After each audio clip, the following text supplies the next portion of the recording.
How many people are infected with the coronavirus? What will it mean for our hospitals? And how many of us will die? Those are the questions that are at the front of everyone's mind.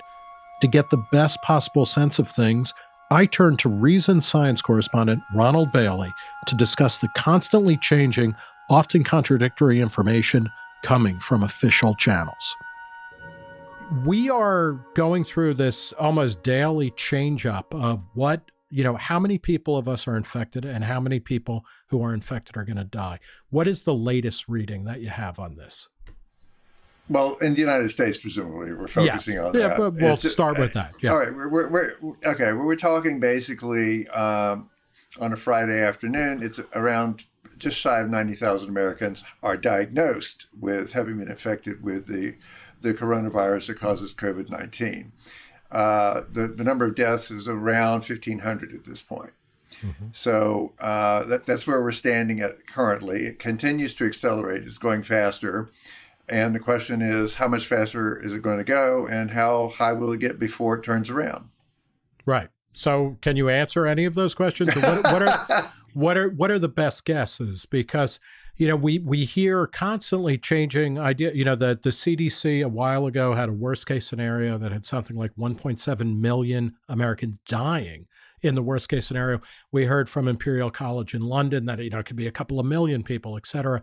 Break down the infection rate and the case fatality rate for us in ways that give us some clarity. Well, the truth is we don't know what the infection rate is. That the only way we could know that is to know the number of people who are infected, and all we know are the number of people who are diagnosed. So we can have the case fatality rate, which is the diagnosed cases versus the number of people who are dead, and that's 1.5%, which is terrible. But again, we don't really know if that is the way the whole epidemic is going to play out, because we don't know how many people out there are undetected cases already who are either mild, asymptomatic, or whatever. Right. And we really need to know that to figure out just how badly this epidemic is likely to evolve over time. At 1.5, by the way, again, we can compare these rates between countries. Right now, that same case fatality rate, using, again, the diagnosed people and dead people, right, in Italy is nearly 10%. That is 10% of the people who have been diagnosed have died of the disease. That's horrific. But again, even in Italy, we have no idea how many people have actually been infected. So we don't know if that rate's going to remain anywhere close to that. In fact, my suspicion is it won't at all remain as close to that. And that's partly because, obviously early on, especially in places where testing was limited, the worst cases are the only people who are being tested, and so they're more likely to die. That's correct.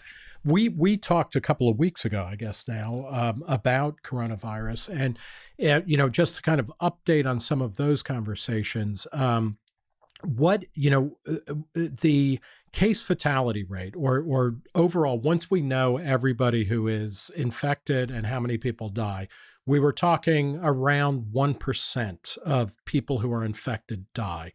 Does that seem likely to hold up, or does that seem high or low, or there's just no way of telling? It's really hard to tell. I've been combing through the statistics all across the world, trying to figure that one out myself. And again, you have estimates, for example, by a researcher for whom I have great respect, John Ioannidis at Stanford University, who is a genius statistician, who has suggested we don't have enough data to even tell if it's going to be below the average for seasonal flu death rate, and which would be amazing if true, and it would be absolutely wonderful when we can get out of this lockdown. But he also admits it could be considerably higher than that. It could be up to 1.5% to 2% of the population, which then would go back to those catastrophic rates that had been projected earlier by the models. He's saying that we have a tremendous range that we simply don't have enough data to decide on. I think his suspicion is that it's going to be at the lower end of that range. And so far, we don't know. Again, it isn't. The more people we test, the lower the range seems to go across the planet. But again, we haven't tested nearly enough people to figure out what the infection, or the infection fatality rate is, as opposed to the case fatality rate. Right. And in the end, it's the infection fatality rate that I think most people are concerned with, right? That's correct. What, are the early discussions of coronavirus as mostly killing people who are 70 or older? Does that seem to be holding up? I mean, I've been reading stories about younger people dying from the disease and whatnot. What's the latest information you've seen on that? Basically, about 60% of the cases of people who've died, even in the United States, are 70 and older. So yes, that continues to hold up. But of course, that's also true for things like seasonal flu. The majority of people who die of seasonal flu in the United States also are people in that age group. You have talked and written about, basically, there are about 2.4 million deaths a year in America, right? That's about right.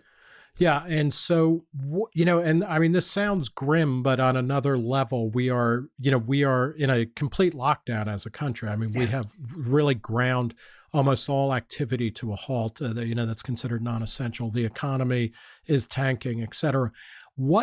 At what level do we start to say, okay, this amount of death is a reason to shut everything down, as opposed to this is something we can live with? What goes into those kinds of public health decisions? Well, that's the thing. You have to have the information on the likelihood of the numbers of people who are going to die. And again, if it's 100,000, I suspect it would be tragic, it would be terrible. But I think most people would go, no, we don't shut down the economy for that. It would be sort of like an especially bad flu season. And so we wouldn't shut down the economy for that. But then as you escalate it up, if it's 500,000, well, maybe we do. Again, this is why we have politicians and policymakers. They're supposed to try to make these trade-offs for us in some sense or other if we're going to apply draconian public health measures. Which we're certainly doing, right? Which we certainly are doing.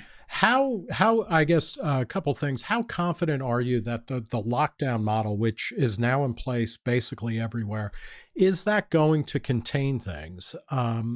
First off, like, do we know with any certainty, or what are the kind of milestones that we look to say, okay, this is working? Well, it did apparently work to the degree that we think that China is being honest about their statistics.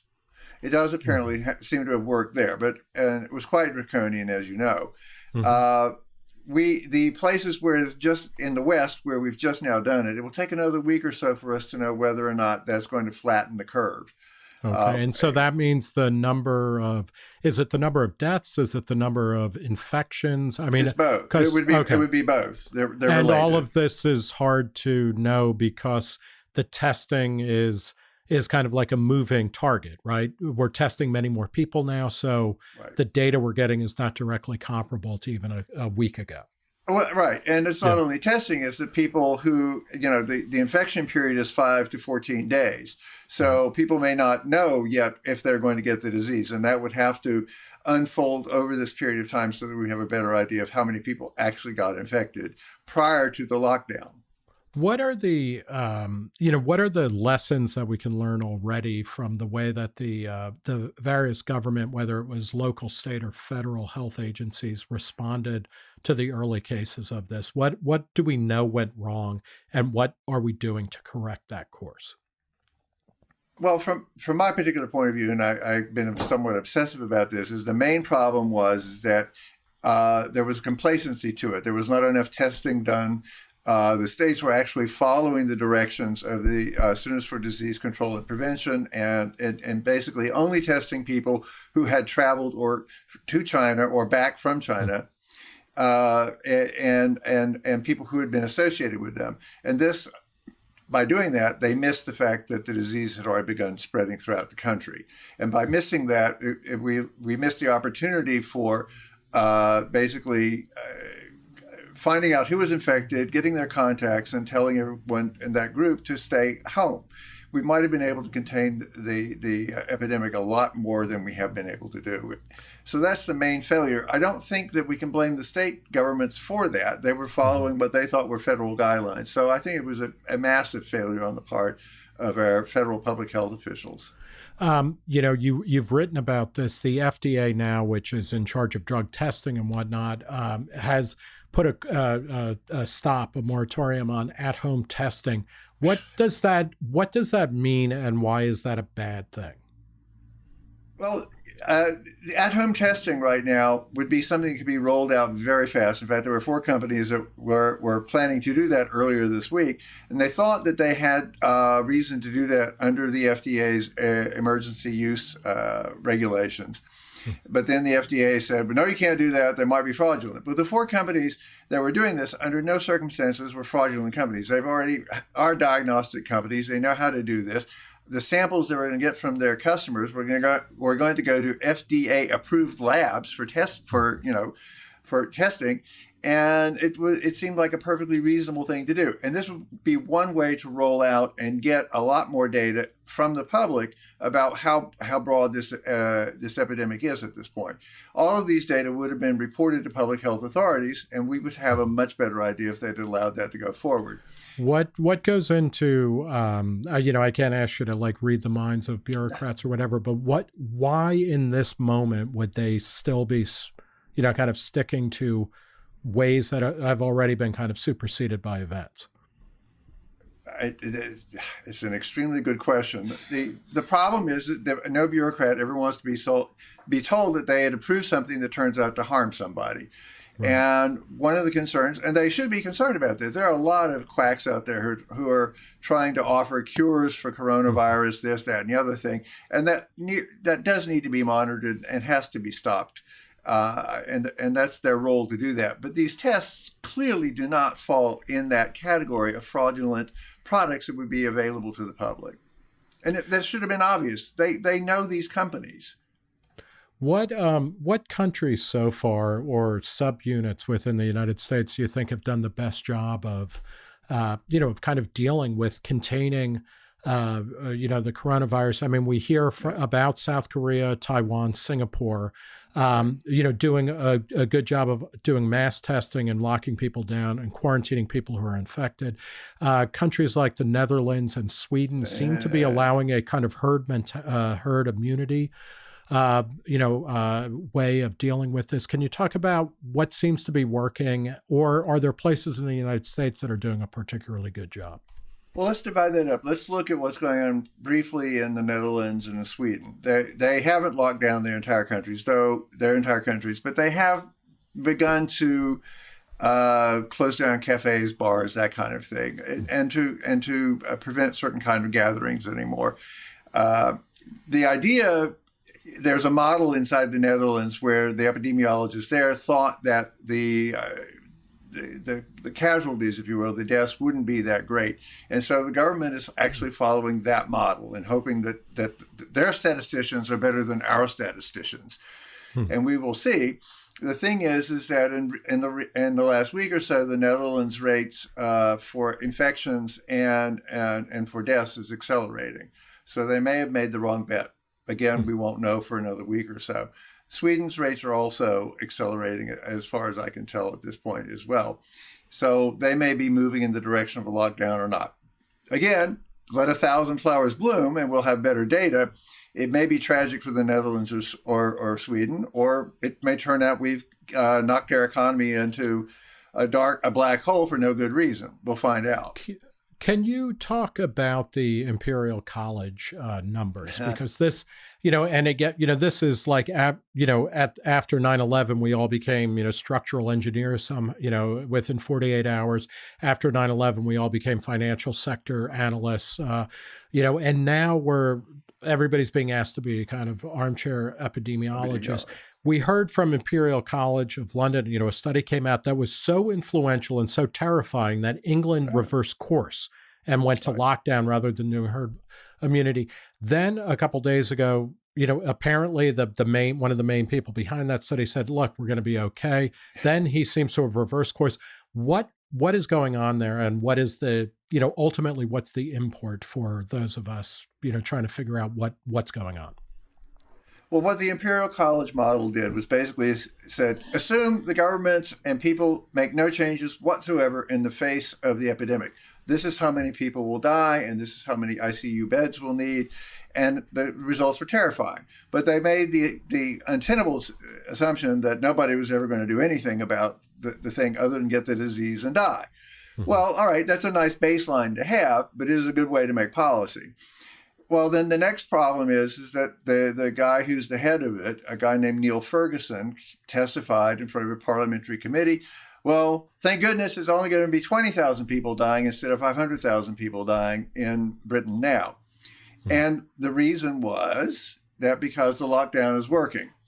So what he basically did, as far as I can tell, is go back to his model and said, assume that the lockdown works perfectly. How well will we do? So again, it's another assumption. The lockdown is now working perfectly, and therefore we will get rid of all those excess infections and deaths that we were going to have before. Both of them, again, are speculation. We don't know.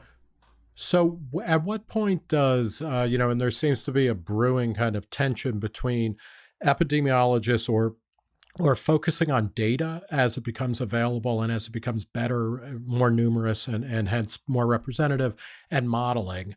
At what point do you put the numbers we have into a model and kind of figure out what's the likelihood that this is actually representing reality, as opposed to, so far it seems like everybody is being pulled by a model that is abstract and generally at the horrifying end of things. So how do we go forward from here in terms of modeling?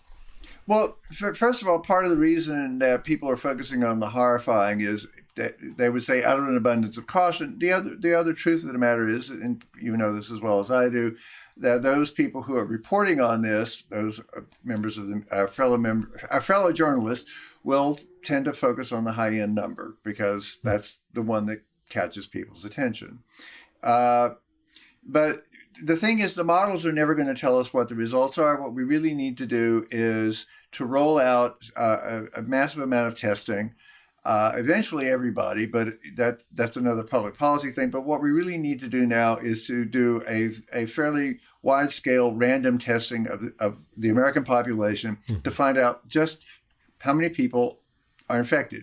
If we have that bottom line, then we can immediately, we don't need the model, we can go and count the number of deaths and then figure out how terrifying it is or not terrifying it is. And so, so the main thing the government should do, from my point of view, is go out and start doing testing as much as possible to get those data so we'll know what we're facing. Is it likely that there is going to be massive variation regionally throughout the country, and so that what is working or what is necessary in New York City or the New York metro area is very different from Indianapolis, from Dallas, from Phoenix? There will be regional variations, but for example, you could do massive testing in New York City and have a very good idea of how bad it's going to be in New York, which would then also be, you could extrapolate that. I presume that New Yorkers do not have weaker immune systems than the rest of Americans. So you would be able to extrapolate that, again, to the infected fatality rate and for any area. So you could assume if Indianapolis eventually had the same percentage of the population having the disease as New York does, then you would end up with this many dead. It wouldn't be that hard to do.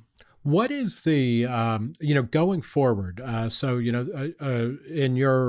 If things went according to your lights, we would have massive testing and either a lockdown or a kind of, more freedom of movement based on, what's happening with things like with the infection rate and the death rate.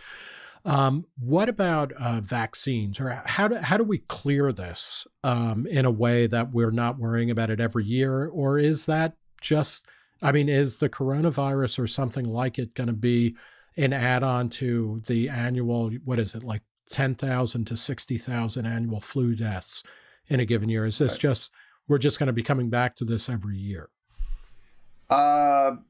That's an extremely good question, and I think the answer is probably it'll be an add-on.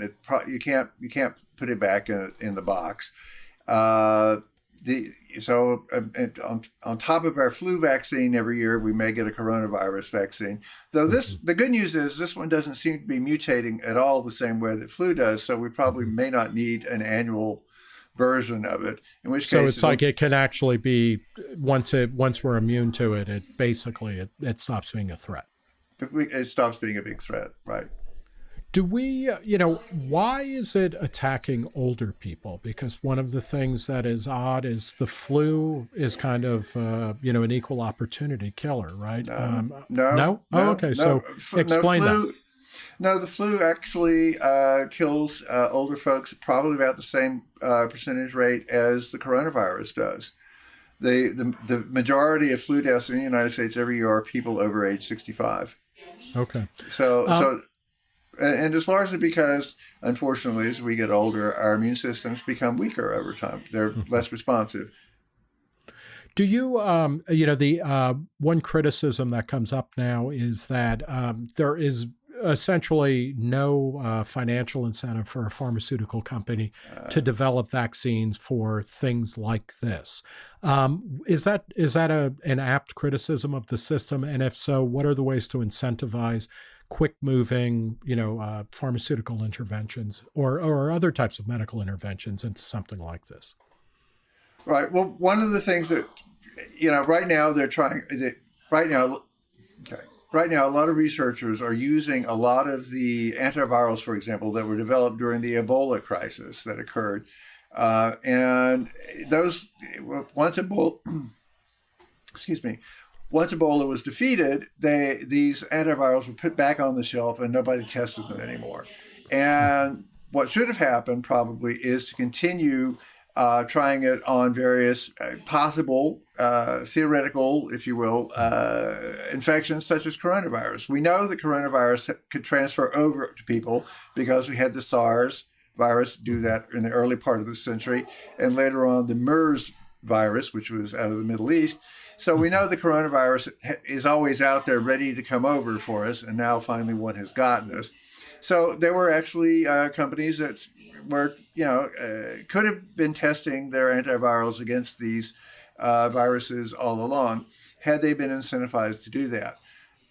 One of the ways you could do it as a prize. Let's say, basically, have companies identify threats and develop, if you will, vaccines and or antivirals or antibiotics to address them. That's also a problem, by the way, with antibiotics nowadays, is that there's very little incentive for companies to develop those for, if you will, bacterial infections as well. Mm-hmm. So what we need to do is to figure out how to identify promising products and then incentivize companies to go forward with them. A prize of $100 million each might be interesting.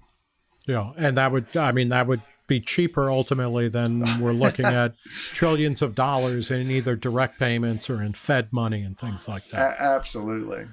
What what are the essential, particularly from a libertarian perspective, where what we're trying to do is to maintain limited government, rule of law, as much autonomy for individuals to make decisions about their lives.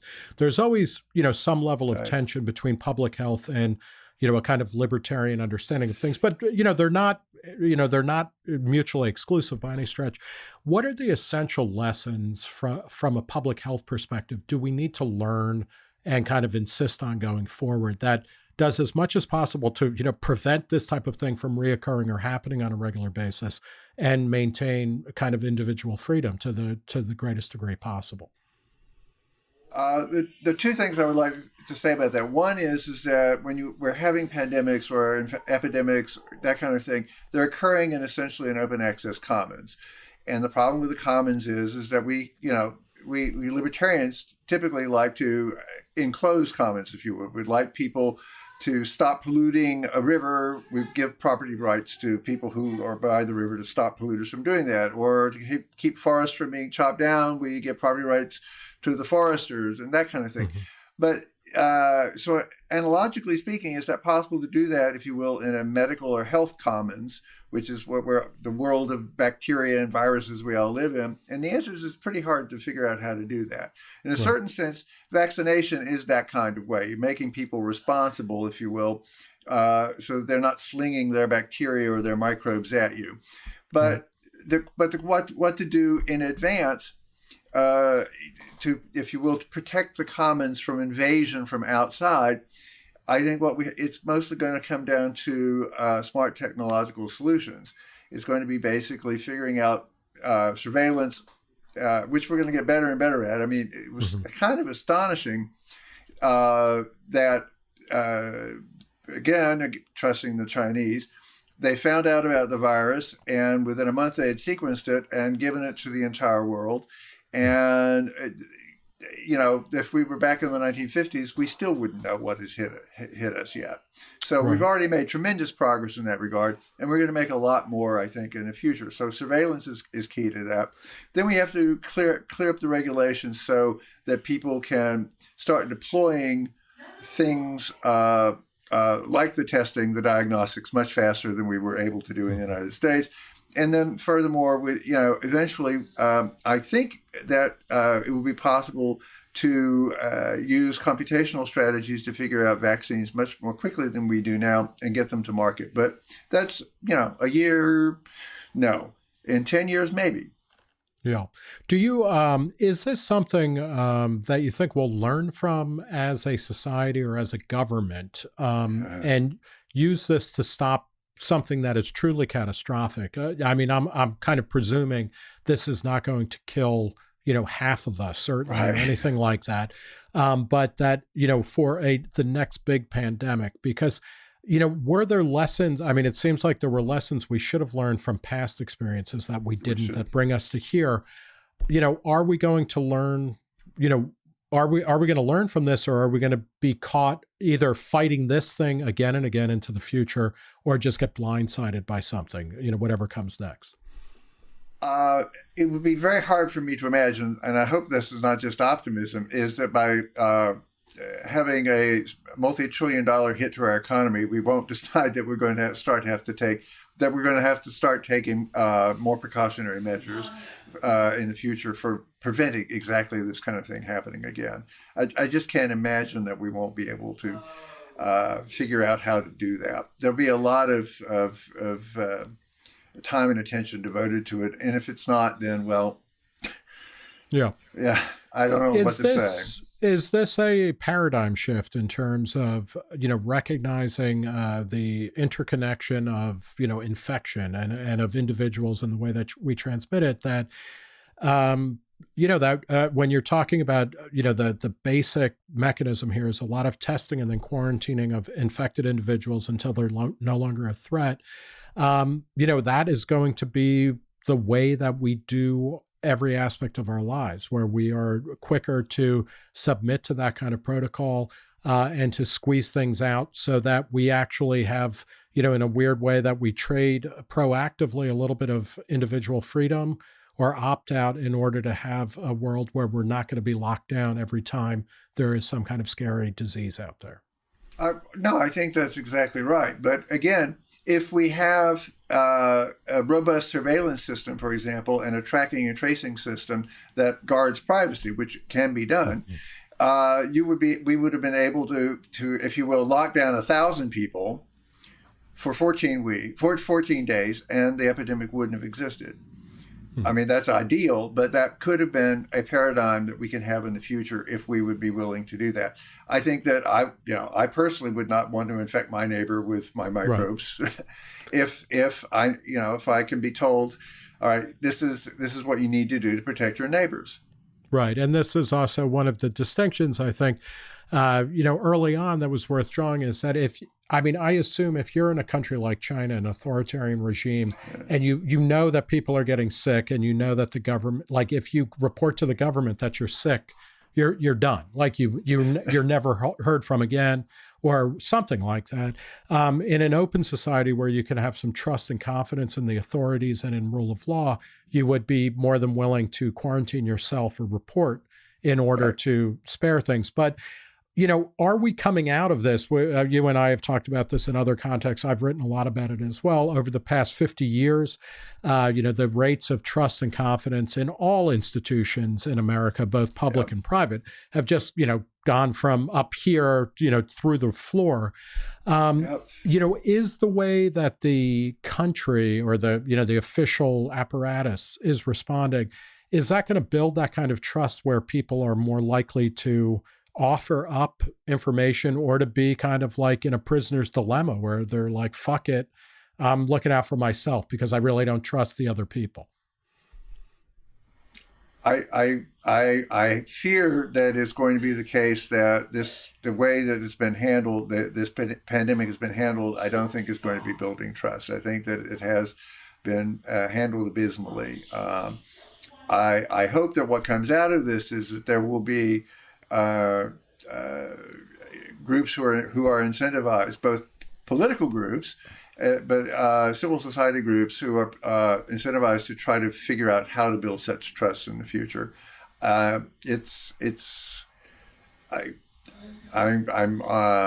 kind of horrified to see how badly it was handled in the United States, and by the fact that it was handled so badly, I'm afraid it will actually erode trust further. Okay. Well, on that happy note, we're going to leave this conversation. Ron Bailey, Reason's longtime science correspondent, author most recently of The End of Doom, of all books. Ron Bailey, thanks for talking. Delighted to be with you, and stay well. This has been The Reason Interview with Nick Gillespie. Thanks for listening. Please subscribe to this podcast and other Reason podcasts at reason.com/podcasts.